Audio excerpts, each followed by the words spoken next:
다섯 번째인가요? 네, 다섯 번째. 다섯 번째 표현. drop in the bucket.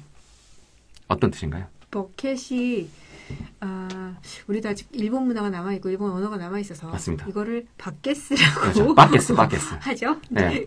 그런 이제 양동이 네. 그런 거에 이미 물은 차여 있는데 거기에 한 방울의 물이 떨어지는 거에서 drop in the bucket이라고 하면 사실 티도 안 나는 되게 미량의 되게 쬐끔 그러니까 뭐 만약에 이제 내가 어떤 큰 노력을 했거나 이랬을 때는 이런 표현이랑 연관이 되는 게 아니라 모든 사람들이 다 해서 내가 한 노력이 얼마 되지도 않고 뭐 이렇게 나를 되게 좀 낮춰서 얘기할 때도 이 표현이 분명히 쓰실 수 있을 거고 아니면 많이 했다 생각했는데 별로 티도 안 나네? 약간 서운해서 얘기하실 수도 있을 거고 그래서 이렇게 되게 작은 양을 얘기할 때 미량을 얘기할 때는 drop in the bucket 이런 식으로 얘기를 하시게 되죠. 예, 그래서 어떤 예가 있을까 좀 생각을 해봤습니다. 그래서 만약에 drop in the bucket 이렇게 얘기를 하면 예를 들어서 제가 아시는 지인분들과 학자금 융자에 관해서 맞는 얘기인지 모르겠어요. 학자금 융자에 관해서 좀 이야기를 나눈 적이 있는데요. 이제 그분이 말씀하시기를 저의 친한 형님 분이 말씀하시기를 학자금 융자로 1억을 빌리나 1억 1,000을 빌리나 별 차이 없다. 이제 어느 정도의 수준이 넘어가면 너무나 큰 돈이기 때문에 거기서 어느 정도 추가가 되는 거는 별반 차이 없다. 이렇게 말씀을 하시더라고요. 그래서 그런 것들을 영어로 이야기를 할 때 그러면 굉장히 앞에서 왔다 갔다 이야기를 하시겠죠? 그런데 나중에 그 추가되는 금액 얼마를 더 빌려서 상대적으로 큰 원래 원금을 크게 1억을 넘게 빌린 거에 관해서는 200~300 정도 더 빌려봤자 큰 차이 없어 이야기를 할 때 그때 그런 느낌으로 표현하실 수 있는 게 a drop in a bucket.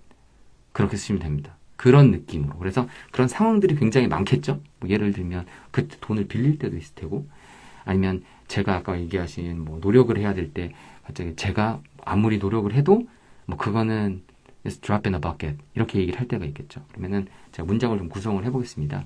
제가 열심히 막 공사판에서 일을 하는데 열심히 하고 독도를 나르고 있습니다. 근데 하루에 100개를 날라야 돼요. 근데 하나가 이렇게 하나를 갖다가 100개를 날라야 되는데 제가 날르는 속도가 너무 느려서 하나밖에 못 나른다고 얘기를 했을 때 What you do 네가 지금 하고 있는 거 있잖아. What you do is just drop in a bucket. What you do is just drop in the bucket. 이렇게 이야기를 합니다. 그래서 네가 하고 있는 게 정말 아무것도 아닌 티끌만한 거야 라고 얘기할 때도 쓸 수 있고요.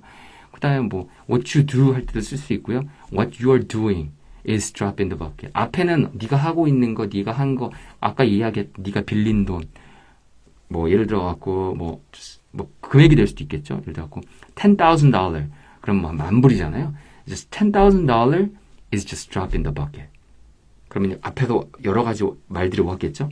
$10,000 아무것도 아니야. $10,000 is drop in the bucket. 이렇게 이야기를 합니다. 어떻게 보면 남들이 봤을 때는 그게 되게 클 수도 있는데 이제 설명을 하거나 아니면 내 입장에 있어서는 내가 볼 땐 그건 남들이 볼 땐 클지 모르지만 내가 볼 때는 아무것도 아니야. 이렇게 얘기할 때는 drop in the bucket이라고 하고 이건 이제 한 단어로 한다면 사실 nothing이라고 써도 거의 굉장히 비슷하다고. 그렇죠. 요거에 준하는 단어도 있습니다. 형용사가 있는데 오늘도 그랬듯 스펠링은 잘 모르겠습니다. 근데 이 단어가 minuscule이라는 발음은 괜찮을 겁니다. minuscule. 요 minuscule이란 요게 정말 극소량의 그러니까 티도 안 나는 요런 뜻을 가지고 있는 단어입니다. 그래서 알아두시면 혹시나 누가 들어가고 minuscule 이렇게 얘기하면 그런 뜻이라는 거 알아두시면 좋을 것 같습니다.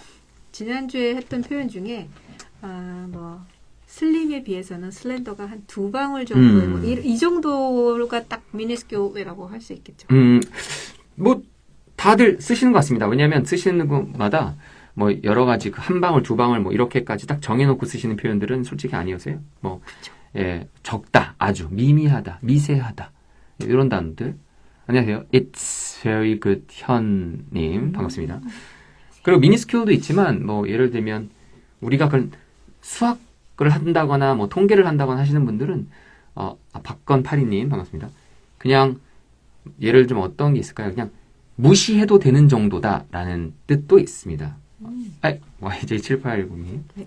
반갑습니다. 무시해도 되는 정도다. negligible이라는 단어가 있습니다. neglect라는 게 무시하다라는 동사거든요. neglect.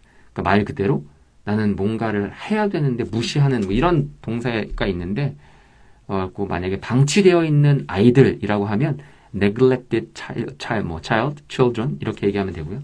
그런데 그게 형용사로 바뀌면서 negligible이라고 바뀌면 무시해도 될 만큼 정도로 바뀌는 형용사가 되기도 합니다. 그래서 그런 단어들 neglect 그리고 방치당한으로 바뀌면 갑자기 패시브로 바뀌면서 neglected라고 되어 있겠죠. 근데 그 형용사로 또 바뀌면 negligible 이렇게 되면서 다시 무시해도 되는 그 정도의 양을 가진 이렇게 바뀌는 그런 단어도 하나 알아두시면 이렇게 연관성 있게 하나의 동사가 형용사 뭐 이렇게 다른 뜻을 갖거나 아니면 그게 과거형으로 바뀌었을 때에 대한 다른 느낌들, 뉘앙스들을 알아두시면 이야기하실 때 도움 많이 됩니다.